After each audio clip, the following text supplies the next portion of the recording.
بسم اللہ الرحمن الرحیم۔ محترم ناظرین و سامعین، السلام علیکم ورحمۃ اللہ وبرکاتہ۔ میرے جانے کے بعد میری امت کا کیا ہوگا؟ نبی کریم صلی اللہ علیہ وسلم نے جبرائیل علیہ السلام سے پوچھا۔ آپ صلی اللہ علیہ وسلم کی آمد سے پہلے عرب کی اخلاقی حالت بہت بدتر تھی اور جہالت کی وجہ سے بت پرستی عام ہو چکی تھی۔ یہ لوگ معبود حقیقی کی عبادت کرنے کے بجائے پتھروں، درخت، چاند، سورج، پہاڑ، دریا جو کہ خود اللہ تبارک و تعالیٰ کے تخلیق کیے ہوئے تھے، ان کو اپنا معبود سمجھنے لگ گئے تھے، اور عقائد کی خرابی کے ساتھ ساتھ ان کے معمولات بھی بہت بگڑ چکے تھے۔ قتل، شراب نوشی، حرام کاری، لڑکیوں کو زندہ درگور کرنا، فحش گوئی، غرض کئی طرح کے برے اور گھٹیا قسم کے کام ان میں جڑ پکڑ چکے تھے۔ اور پھر جب اللہ تعالیٰ نے حق کو بلند کیا اور کائنات پر اپنی نعمت مکمل کرنے کا ارادہ فرمایا تو اپنے آخری نبی حضرت محمد صلی اللہ علیہ وسلم کو لوگوں کی ہدایت اور رہنمائی کے لیے دنیا میں مبعوث فرمایا۔ آپ صلی اللہ علیہ وسلم جب آخری خطبہ دے چکے تو آپ صلی اللہ علیہ وسلم حجرے میں تشریف لے گئے۔ پھر جب آپ صلی اللہ علیہ وسلم کو بے ہوشی ہوئی تو دروازے پر ایک شخص نے آ کر پکارا کہ السلام علیکم بیت النبوہ۔ کسی نے آواز سن کر یہ جواب دیا کہ اس وقت آپ صلی اللہ علیہ وسلم کو غشی ہے تو اس لیے تمہیں آنے کی اجازت نہیں ہو سکتی۔ اس شخص نے دوبارہ پکارا تو جب دوسری مرتبہ پکارا تو اس عرصے میں ان کی آواز آپ صلی اللہ علیہ وسلم کے کان میں گئی تو فرمایا کہ اے فاطمہ رضی اللہ تعالی عنہا کون ہے؟ عرض کیا کہ ایک شخص گھر میں آنے کی اجازت مانگتا ہے اور آپ صلی اللہ علیہ وسلم پر چونکہ بے ہوشی کا غلبہ ہے تو اس لیے اسے اندر آنے کی اجازت نہیں دی۔ فرمایا کہ اے فاطمہ کیا تمہیں خبر نہیں یہ کون ہے اور کھڑا اجازت مانگ رہا ہے؟ یہ گھروں کو ویران کرنے والا، قبروں کو آباد کرنے والا، بچوں کو یتیم کرنے والا اور عورتوں کو بیوہ بنانے والا یہ حضرت اسرائیل علیہ السلام ہے، جلدی سے آنے کی اجازت دے دو۔ جب حضرت فاطمہ رضی اللہ تعالی عنہا نے یہ سنا تو بے ساختہ رو پڑی اور فرمایا کہ ہائے آج مدینہ ویران ہو جائے گا۔ یا اللہ، حضرت اسرائیل علیہ السلام آپ صلی اللہ علیہ وسلم کو لینے آئے ہیں، آپ تو جا رہے ہیں۔ ادھر حضرت اسرائیل علیہ السلام مکان کے اندر تشریف لائے تو ادھر آپ صلی اللہ علیہ وسلم بے ہوش ہو گئے۔ حضرت فاطمہ رضی اللہ تعالی عنہا نے فرمایا کہ یا رسول اللہ صلی اللہ علیہ وسلم آج آپ کو کیا ہوا؟ اور پھر آپ رضی اللہ تعالی عنہا بہت روئیں۔ تب آپ صلی اللہ علیہ وسلم کو ہوش آیا تو آپ صلی اللہ علیہ وسلم نے فرمایا کہ فاطمہ اتنا نہ رو، کیونکہ آپ کے رونے کے ساتھ آسمان کے فرشتے اور حاملین عرش روتے ہیں۔ نبی کریم صلی اللہ علیہ وسلم نے اپنے ہاتھ سے آپ رضی اللہ تعالی عنہا کے آنسو پونچھے اور آپ صلی اللہ علیہ وسلم نے فرمایا کہ عنقریب سب سے پہلے اب فاطمہ تو مجھ سے آن ملے گی۔ پھر حضرت اسرائیل علیہ السلام سے فرمایا کہ اس وقت جبرائیل علیہ السلام کہاں ہیں؟ عرض کیا کہ یا رسول اللہ صلی اللہ علیہ وسلم اس وقت وہ ساتویں آسمان پر ہیں۔ آسمان کے ملائکہ حضرت جبرائیل علیہ السلام کو تعزیت دے رہے ہیں کہ اے جبرائیل آج تمہاری رسالت ختم ہوئی اور آج تمہارا قرآن پہنچانا بھی تمام ہوا۔ اگر آپ صلی اللہ علیہ وسلم وفات پا گئے تو حضرت جبرائیل علیہ السلام بھی دنیا سے گئے۔ اور پھر اتنے میں جبرائیل علیہ السلام آئے اور کہا اللہ تبارک و تعالیٰ نے آپ صلی اللہ علیہ وسلم کو سلام فرمایا ہے اور آپ صلی اللہ علیہ وسلم کا مزاج پوچھا ہے۔ فرمایا کہ اے جبرائیل اس عالم میں میرے لیے کیا تیار کیا گیا ہے؟ عرض کیا کہ یا نبی کریم صلی اللہ علیہ وسلم آپ صلی اللہ علیہ وسلم کے آنے کی خوشی میں دوزخ کو ٹھنڈا کر دیا گیا، جنت آراستہ کر دی گئی، حور و ملائکہ آسمان پر آپ کے منتظر ہیں، دربان جنت کا دروازہ کھولے آپ صلی اللہ علیہ وسلم کا انتظار کرتا ہے۔ تو ناظرین پھر آپ صلی اللہ علیہ وسلم نے فرمایا کہ اے جبرائیل بتاؤ کہ میری امت کے لیے کیا حکم ہے؟ فرمایا کہ جس کے ہونٹوں پہ جان رہ جائے گی وہ اگر دل میں توبہ کرے، یہ توبہ کے لیے ہونٹ ہلائے گا تو بھی 1000 برس کے گناہ معاف ہو جائیں گے، اور جس نے توبہ کی اس کو آپ صلی اللہ علیہ وسلم اپنی شفاعت سے بخشوائیں گے۔ آپ صلی اللہ علیہ وسلم جس کی شفاعت فرمائیں گے وہ بخشا جائے گا، اس لیے آپ صلی اللہ علیہ وسلم غم نہ کھائیں۔ اتنے میں ایک اور فرشتہ حاضر خدمت ہونے کے لیے اجازت طلب کرنے لگا۔ آپ صلی اللہ علیہ وآلہ وسلم نے فرمایا کہ حضرت جبرائیل علیہ السلام یہ کون ہیں؟ عرض کیا کہ حضرت اسماعیل علیہ السلام فرشتہ ہے، آسمانی دنیا کا داروغہ ہے۔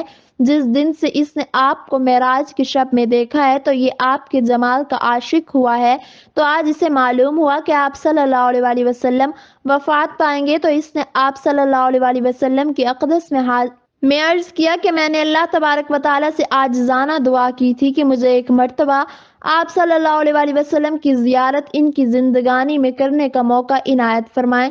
یہ فرشتہ اللہ تبارک و تعالیٰ سے اذن لے کر آپ کی زیارت کرنے کے لیے حاضر ہوا۔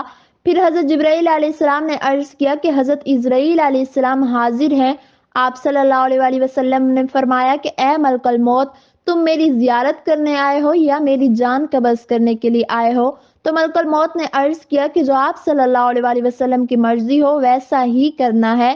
یہ اللہ تبارک و تعالیٰ کا حکم ہے کہ اگر آپ صلی اللہ علیہ وآلہ وسلم کی مرضی ہو تو روح قبض کر لو، ورنہ زیارت کر کے چلا جاؤں گا۔ اس وقت آپ صلی اللہ علیہ وآلہ وسلم نے حضرت جبرائیل علیہ السلام کی طرف دیکھا تو حضرت جبرائیل نے عرض کیا کہ یا نبی کریم صلی اللہ علیہ وآلہ وسلم، خداوند کریم نے آپ کو بلایا ہے اور اب حور و غلام آپ صلی اللہ علیہ وآلہ وسلم کی زیارت کے شوق میں آپ صلی اللہ علیہ وآلہ وسلم کے منتظر ہیں، کیونکہ آج آسمان کو سجا دیا گیا ہے اور حوروں کو بلا خوف بننے سنورنے کا حکم ملا ہے، اور فرشتوں کو آپ صلی اللہ علیہ وآلہ وسلم پر درود و سلام کا حکم فرما دیا ہے، اور ہمیں اب آپ کی مرضی کے مطابق کرنے کا حکم ملا ہے کہ اگر اجازت دیں اور آسمانوں پر تشریف لے جانا چاہیں تو آپ کو ہم لے چلیں، اور اگر آپ صلی اللہ علیہ وآلہ وسلم کی مرضی دنیا میں رہنے کی ہے تو پھر آپ صلی اللہ علیہ وآلہ وسلم کی جیسے مرضی، ہمیں آپ صلی اللہ علیہ وآلہ وسلم کی مرضی کے مطابق چلنے کا حکم ملا ہے۔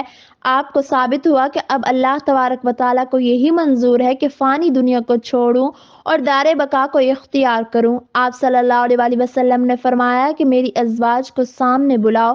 سب ازواج مطہرات رضی اللہ تعالی عنہ آپ صلی اللہ علیہ وآلہ وسلم کی خدمت اقدس میں حاضر ہوئیں۔ آپ صلی اللہ علیہ وآلہ وسلم نے فرمایا کہ دیکھو، تم صبر کرنا اور تقوی اختیار کرنا اور اپنے گھروں سے باہر نہ نکلنا۔ حضرت ام سلمہ رضی اللہ تعالی عنہا نے عرض کیا کہ آپ صلی اللہ علیہ وآلہ وسلم کا کیا حال ہے؟ آپ نے فرمایا کہ اب وہ وقت قریب آ گیا ہے کہ تم آج کے بعد میری آواز نہ سنو گی اور نہ ہی مجھے دیکھو گی۔ اور پھر آپ صلی اللہ علیہ وآلہ وسلم نے فرمایا کہ حسن اور حسین کو بلانے کے لیے کسی کو بھیجو۔ حضرت فاطمہ رضی اللہ تعالی عنہا نے کسی آدمی کو بھیجا اور کہا کہ بہت جلد حسن رضی اللہ تعالی عنہ اور حسین رضی اللہ تعالی عنہ کو بلا لاؤ، کیونکہ آپ کا وقت بہت قریب ہے۔ حضرت حسن اور حسین رضی اللہ تعالی عنہ گھبراتے ہوئے حاضر ہوئے تو آپ صلی اللہ علیہ وآلہ وسلم نے ان کو اپنے سامنے بٹھا کر ان کے سروں پر ہاتھ پھینک کر فرمایا کہ میری امت کے ظالم تم پر ظلم کریں گے۔ تو حضرت فاطمہ نے فرمایا کہ حضور صلی اللہ علیہ وآلہ وسلم، اگر ان پر ظلم ہوگا تو یا آپ صلی اللہ علیہ وآلہ وسلم کے بعد کس کو کہیں گے؟ آپ نے فرمایا کہ اللہ تبارک و تعالیٰ کافی ہے۔ حضرت حسن اور حسین رضی اللہ تعالی عنہ آپ صلی اللہ علیہ وآلہ وسلم کی وفات کی باتیں سن کر روئے۔ آپ کے رونے سے حجرے کے باہر موجود صحابہ کرام رضی اللہ تعالی عنہ رونے لگے۔ حضرت جبرائیل علیہ السلام نے عرض کیا کہ آپ صلی اللہ علیہ وآلہ وسلم کے بعد آپ صلی اللہ علیہ وآلہ وسلم کی امت کا رکھوالی کون ہوگا؟ یہ سن کر آپ صلی اللہ علیہ وآلہ وسلم بہت روئے، اتنا کہ آپ صلی اللہ علیہ وآلہ وسلم کا چہرہ انور آنسوؤں سے تر ہو گیا۔